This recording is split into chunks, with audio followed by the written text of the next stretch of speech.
Edition of This Day in Black Baseball History.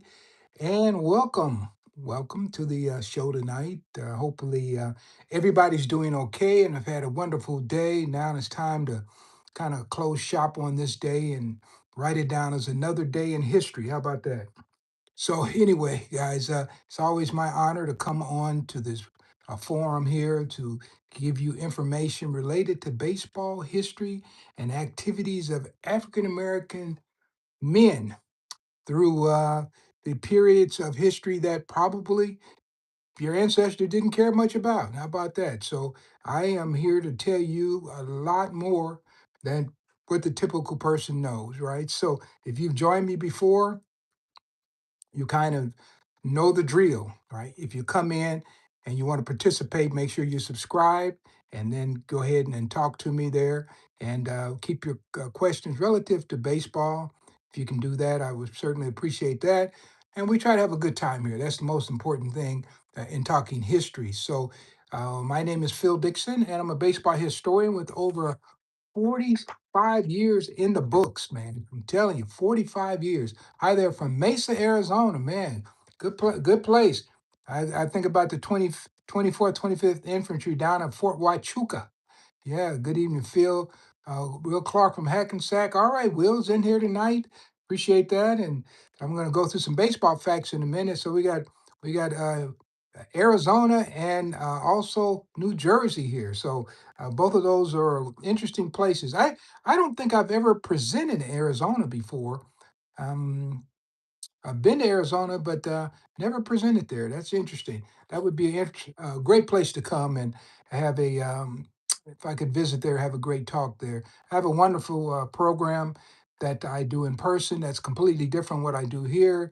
And so it's been well received, but I don't get in some places very often. But when I do, usually they like for me to come back if I can get there, right? So somebody said you should come for spring training.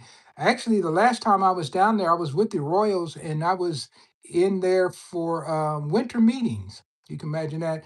And that was in, where was I at? Boy, it was right outside. I'm trying to think where I was now. And it's been a number of years, but yeah, I came down there for spring training.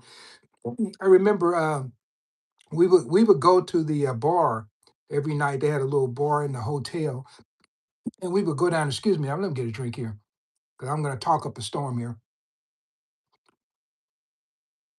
So we would go to the bar every night. And it was me and some guys from the Royals.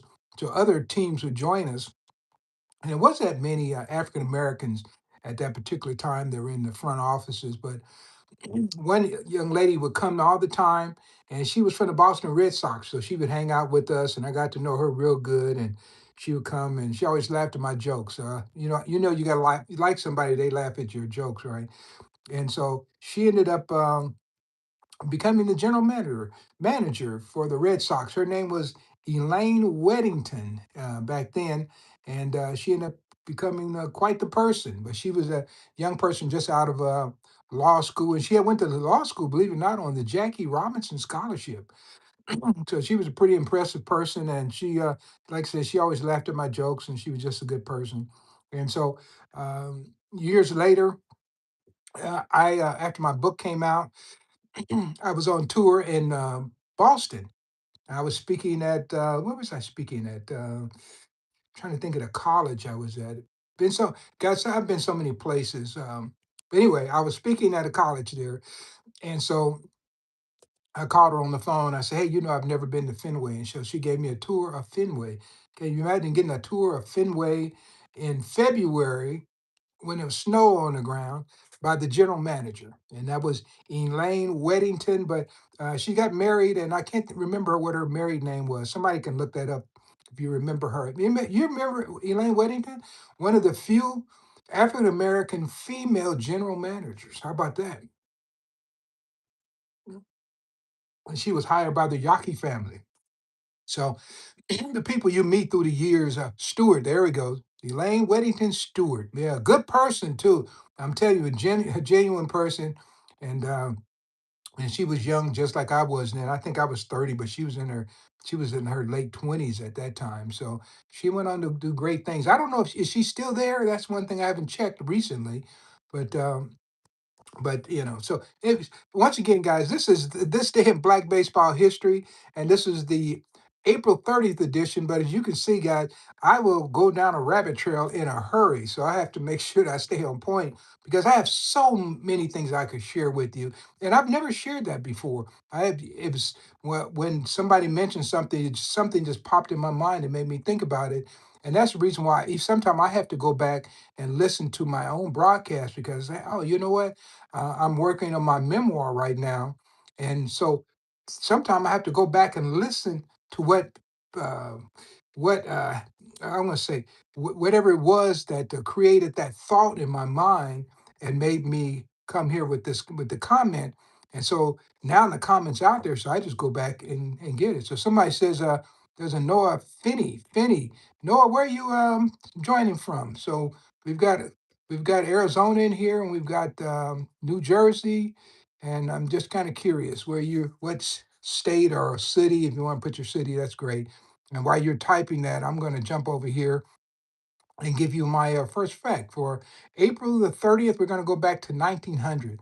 Chicago's Columbia Giants took the second game of the series from the Loganport, Indiana State League team, beating them 16-8. All right, Florida. All right, then, man, we're going coast to coast right now.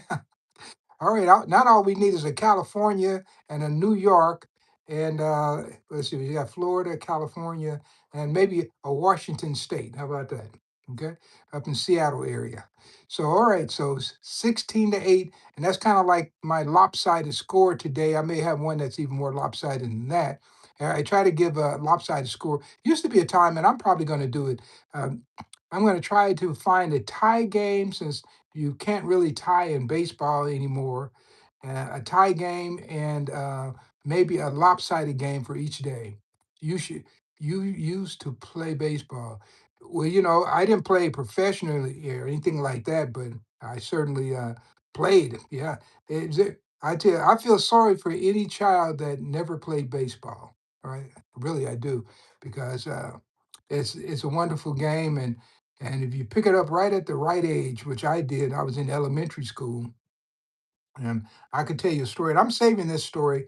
It's a story about a guy that played on the team with me named D. Williams, and so I'm saving that story for when something comes along on D. Williams that I want to use. There was a D. Williams that played in the Negro Leagues too, so I'm saving that because there was a D. Williams that played with me as well on the teams that I was on going back to elementary school. All right, so let's get another fact here. April the 30th, 1906, the Philadelphia Quaker Giants defeated the Cuban X Giants at Philadelphia's Roebling Field by a score of 6-5. And Bill Monroe featured with 3 hits, and Walter Ball was returned the winner. Both of those guys, outstanding players, Walter Ball and Bill Monroe. And I posted and talked about them quite a bit. I can talk about Bill Monroe forever. I can tell you, I don't know if I've told this story before. Um, Bill Monroe was playing, and Joe McGinnity was pitching. Joe McGinnity, who played for the New York Giants, was pitching, and they were playing somewhere. And Bill Monroe said, "I feel like hitting a home run off of you today." And McGinnity said, "No, you're not hitting a home run off of me." And home runs, they didn't come like they come today, man. Okay, so to hit a home run, you're probably a pretty good player. And so anyway, McGinnity said, "No way." And so he said, "Well, how much you want to bet on it?" So they bet some money. Bill Lindsay came up, and McGinnity was determined to strike him out. Bill Lindsay hit the home run, and just to taunt McGinnity, he ran around the bases backwards. That was Bill Monroe. Bill Monroe was quite the character, but you didn't want to challenge him on a baseball field because he could play a wonderful game. And so I love talking about him. I could write a whole book on Bill Monroe. That's how amazing a guy he was. He died from tuberculosis and is buried in Chattanooga, Tennessee. And from time to time, I've posted his monument at his gravesite.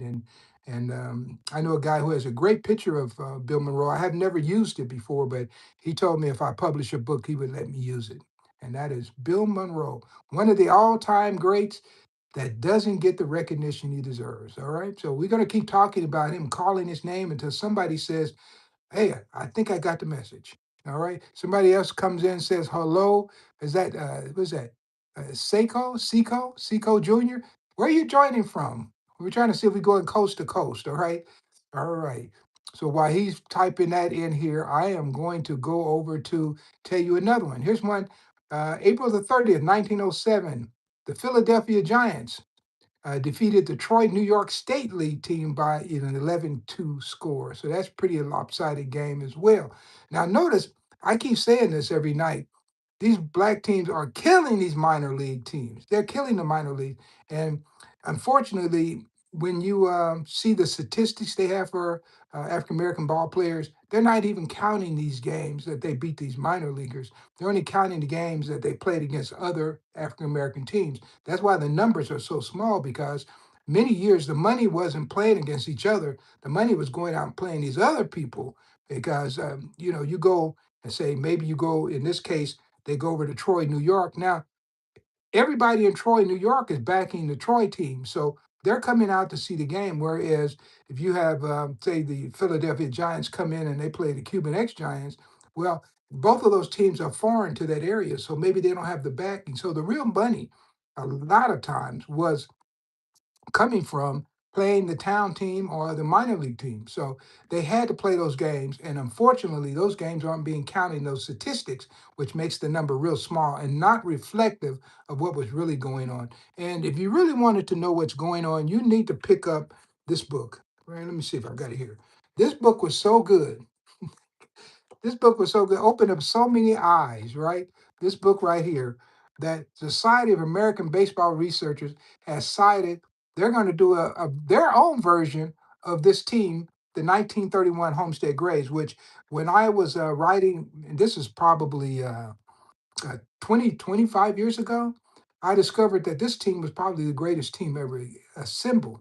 And so I started comparing them against the 27 Yankees, the 1905 New York Giants. I compared them against a lot of teams. And what I realized is this team was that dominant, really dominant. So what I did in my research was I went day by day by day. So you pick up this book, you know where they are every day and how many extra base hits and people had. And I had all kind of little charts that I thought would make it interesting. And so, for instance, I have a chronology here. This is the chronology here, right here. You can just see part of it. And this is a chronology of Judd Wilson's doubles for 1931. And the guy had 51 doubles. And I tell you, every place there is a double hit. And so that's one of the things I did. And now people are saying, hey, that's amazing work. Let me see what I can do with it. So, but just know, guys, these came out of the creative. I'm gonna call it creative genius. How about that? I'm gonna call it creative genius. So, all right then. And so I guess Seiko Jr. didn't want to say where he's from. So, all right, we'll go from that. How about this one? This one comes really close to home. April 30th, 1924, Ella Smith, wife of Tobe Smith, the owner of the Kansas City, Kansas Giants, died at her home following a long illness. And she was superintendent of First AME Church Sabbath School. And how about this, guys? That is the church I attend today. So she was there at that same church, and she passed away in 1924. And I happen to know some of, well, actually, I knew the guy who married her daughter. Yep, Toe Smith's daughter. So I knew him, and he's passed on, and all these people have passed on now. But so that came real close to home. And what's interesting is that same church, through my learning how to do baseball history and being a great researcher, I was talking to them. I said, our church, which was built in 1905, needs to be on the National Historic Register. And they said, well, we tried it and it didn't work. And I said, well, let me see the papers that you submitted. And no one had the papers. So I said, well, you know, I don't think they really submitted the papers. I think that they, in their mind, they figured they couldn't do it. So anyway, I submitted it. Took me 4 years, and my church now, the same church that Ella Smith went to, is on the National Historic Register and the state of Kansas Historic Register, and opened us up for all kinds of grants. So when you start researching it doesn't stop. In my case, at baseball, guys, I can talk about boxing. There's a guy the other night wanted to challenge me on Tommy Campbell. Man, you don't want to challenge me on boxing because I can eat you up there too. I can. I can eat you up. He called Tommy Campbell a club fighter. I don't think he knows what a club fighter is, right?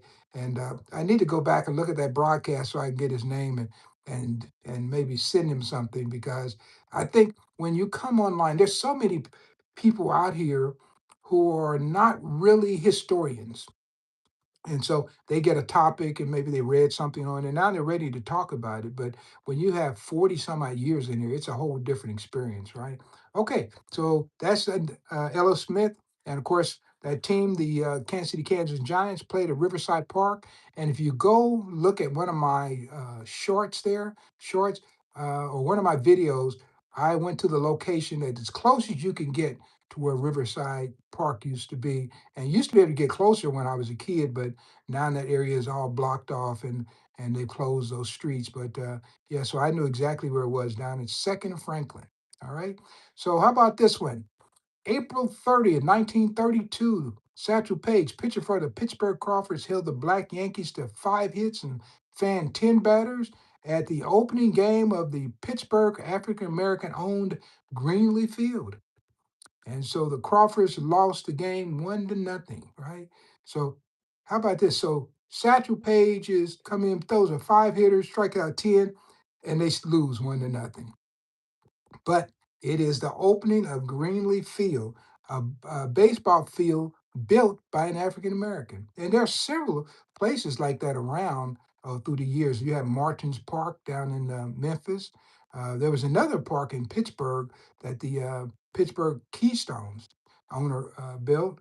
Let's see, where else? Well, I'm trying to think of there's another one. That's the only ones two I can think of right now, where a lot of baseball was played that were built by African Americans, and that was one of the problems with the whole Negro League baseball experience. They had to barnstorm so much that building a park in a town where people could come and see regularly was kind of rare. So they'd have to either use defunct major league parks like the Chicago American Giants use the old White Sox park, or either a minor league park, right? So they never really owned their own stadiums, and that was a problem. So somebody's let's see. I'm going to ask you your question because I don't think that you know. So I'm going to delete you because and you know what? I will come. Yeah, I use the term African American. I certainly do use that term. Been using it for 40 years, and I could really educate you on some things, but I'm not going to do that tonight. I'm not going to waste that time. So I just deleted this guy. But one of these days I'll come back and I will explain that in more detail. Right. So it's a lot of people out here who think they have wisdom, but they really don't because they haven't spent enough time with any subject, with any subject. And so I'll put it like that, their arguments are slippery slopes and they're walking on thin ice. All right. So let's keep it going here. April 30th, 1935, in defeating the Easton Oilers of Enid, Oklahoma at Easton Stadium by 8-4 score. Chili Mayweather, that's Eldridge Chili Mayweather, by the way, hit a pair of home runs, and Willard Brown added a pair of four-ply blasts to go along with Henry Milton's home run. And Quincy Gilmore had 2 hits in that game. Not Quincy Gilmore, Quincy Troop. There is a Quincy Gilmore, but he was a traveling secretary. So Quincy Troop had 2 hits in that game. And then Chet Brewer and Floyd Cranston combined for the win. They pitched an 8 hitter and struck out, 8 hitters, struck out 7 batters. And had it not been for a grand slam allowed by Chet Brewer in the seventh to Herman, I'm not sure how you pronounce his name, but I think he was a Native American, Cholcher, Chukchure, the first baseman, the locals would have faced a shutout. So the Monarchs won that game 8-4, and those guys hit a grand slam, and they got all their runs in one swing of the bat. How about that? So, and that's this now. This one is loaded. This one is loaded for me. So, first of all, there's Chili Mayweather. I interviewed Chili Mayweather's widow. he passed, and Chili lived in Kansas City after his career was over. He was originally from um, Monroe, Louisiana, and he had just come to the Kansas City Monarchs in 35, and he was quite the power hitter. He ended up breaking his leg in the town of Boley, Oklahoma. I don't know if you ever heard of Boley, Oklahoma. It was an all-black town, and the Monarchs would go there and play the team, and he slid in the base and broke his leg. I think that was the next year. So in 1938, his leg never really healed, and when he played for the Monarchs in 1938, he was uh, Buck O'Neill was the other first baseman, and so they ended up keeping Buck O'Neill, and they formed Mayweather off to the St. Louis team who came in the league in '39. So that was Mayweather, and so what I will say about Mayweather, most people don't know this. This guy in World War II, he was a highly decorated veteran from World War II. Yeah, and so when you say Chili Mayweather, man, people just glaze over the name and they're on to the next subject. But he was really somebody. And he went to a St. Stephen's Baptist Church, not too far from the Negro Leagues Museum, where Hilton Smith was a member. Yeah.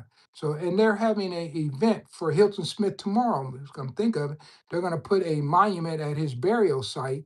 Then now there's already one there, and I went to Hilton Smith's services back in 19, I want to say 84, maybe 84, 85. And actually, the first article I ever wrote on the Negro Leaguer was about Hilton Smith's obituary. And that was the first thing I wrote. So it had to be maybe 84, 1984. So, yeah, so Hilton Smith is going to have that monument dedication. I guess they look at the monument and they say, oh, that's not good enough for him. But guys, it was good enough because that's what the family put there. So they're going to go ahead and put another monument there. They did the same thing for Bullet Rogan in the city. But guys, there's a lot of other people out there who don't have a monument, and why do they have to be an athlete for you to give them a monument? Why come they just can't be a great citizen? And those people don't get any love. They're dead and gone. That's why I say their names. That's right. Because there are other ball players right here in Kansas City that they pay no attention to. Somebody says, we got a Okay, yep. Yeah, Chili Mayweather is one of those people. Of course, the other guy hit two home runs that night was Willard Brown, and he is in the Hall of Fame in Cooperstown, New York. So you probably heard of him. He was one of the first four black players to cross the color barrier right after Jackie Robinson. So 1947 came up with the Browns. So a lot of people know that story. And so now the story, another guy they don't know much about is this gentleman by the name of Henry Milton. Henry Milton was from East St. Louis, Illinois. I think the East Chicago, Illinois. That's where it was. And down in my basement, I have his junior year yearbook. You have his yearbook from his junior year, and I've used that picture because it was the best picture that I could find of Henry Milton. So I picked up the yearbook and I've had it for years. And so Henry Milton, matter of fact, I will share that when I put my little broadcast up tonight. I'll use the picture of Henry Milton. I'm sure I can find it. So, but Henry Milton died early.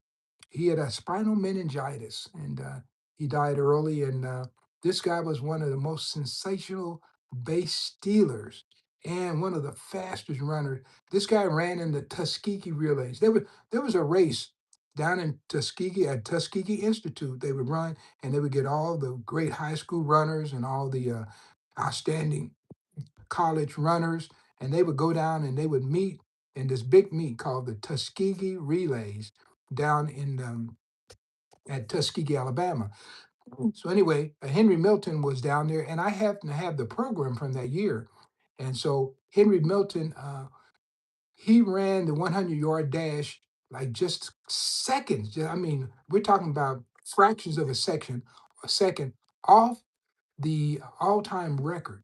So this guy, he was up there with he is a track man. He was up there and he could have competed with Jesse Owens and Eddie Tolan and Ralph Metcalf. He was that good, guys. And but he would love baseball, and that's what he played. And he was one of an outstanding uh, group of men who were leadoff batters. So Henry Milton is his name. Put that in your pipe and smoke it again. All right. Somebody said, Willie Brown, we know him. Harry Milton, we don't know, and we need to. Yep, Henry Milton. That is his name, and East Chicago, Illinois. No, East Chicago, Indiana. I should have grabbed the yearbook. If I remember tomorrow, I'll bring up the yearbook. And I don't know. Have you ever thought about collecting yearbooks for pictures? I have a number of yearbooks that I have here. I have quite a few Wilberforce yearbooks, and that's I use those for pictures like people like Wu Fang Ward and several of their coaches were Negro League players. I have Morehouse yearbooks, Howard University yearbooks, and so I would always pick those up if I knew someone was in there. I picked up the last one I picked up was I picked up a yearbook from George Crow. George Crow's junior year, still in high school, his junior year, picked those up. And then, of course, yeah, I'm just thinking I have different yearbooks. I have quite a few from Lincoln University down in Jefferson City. There's a Lincoln University, out east too, but I have the one from Jefferson City. So that's another way to get get some wonderful photographs. And for me, when I'm trying to tell a story, if I want to tell a story with photographs, I've got to have good images. So, and sometimes I don't want to get them offline because they're basically the same pictures get used online over and over and over again. Okay, I didn't know that. Kenny Lofton. Okay, I'm gonna have to check that one out. And we got what's that? Jetta, Jetta. Not sure how you pronounce that. Uh, so now you're joining. Where are you from? That's I'm interested here. Yep, I will check that Kenny. I have a baseball digest autographed by Kenny Lofton. Some of this, sometimes I'm thinking about. I wish that I had. If I knew what I'm with, Kenny Lofton was gonna come out, I would have had it right here. And so anyway, Mesa, okay, we're still from Mesa, Arizona. Okay, gotcha. Sorry about that. All right then. So let's go. Got a couple of more. I guess we got one more, and then I'll show you a few things, and I'm out of here. But April 30th, 1961. I know you know this guy, Willie Howard Mays. Willie Howard Mays whipped 4 home runs in a game at Milwaukee's County Stadium in the San Francisco Giants 14-4 victory over the Braves. That was 1961. So Mays' 4 homers came in 5 at bats. And Mays was the sixth National Leaguer and the ninth in either league to hit 4 home runs in a game. And guys, that's when a home run was really a home run, right? Now, I don't know how many it is now, but I guarantee you that has been uh, challenged by many players since then. So he was the sixth player in National League and the ninth in either league to hit 4 home runs in a game. It'd be interesting to see if there were any other black players who hit those home runs before he did. I don't know who it would have been. So anyway, hopefully that's some information. And guys, I'm always, we were talking about pictures tonight. I do want to pull something out because in addition to black and white pictures, guys, and I'm always trying to get pictures of different people. And because I use pictures a lot, right? And so now I can write without pictures. This book right here has one picture. Actually, it's got two. Got Josh Given on the front, and it's got me on the back, right? But at the same time, this book has 600 pictures, right? 600 pictures, right? The original one had nothing on the back, but you get a later version of it has the book reviews. So I was always picking up pictures, and I just thought I'd share a few with you because I always wanted to get things autographed. So I would keep a few. So just in case somebody came to town, or if I could catch them. And some of them I never did get. Like this guy I would never get. He passed away. That's Vita Blue in a Royals uniform. Pitched many years for the A's. That's where we all picked him up. I might get this one because I see Frank all the time. That's Frank White, plays shortstop. I did get one of these autographed, but it was a black and white one. Ernie Banks. Never got my color one autographed. Um, I wasn't able to get this guy, but I always thought this was a good picture. This is Jackie Robinson here in color. I do have this guy's autograph, but it's in a book. That's Rod Carew, right? So I do have him. I don't have this guy's autograph, but I should. but I didn't. So somebody was calling me, so sorry about that. But every time I tried to kind of get in a room where he's at, I can't get to him. So I've never had this autograph. That's my Reggie Jackson with the angels there in color. And of course, here's another Willie Mays that's in color as well. And I do have a couple Willie Mays balls.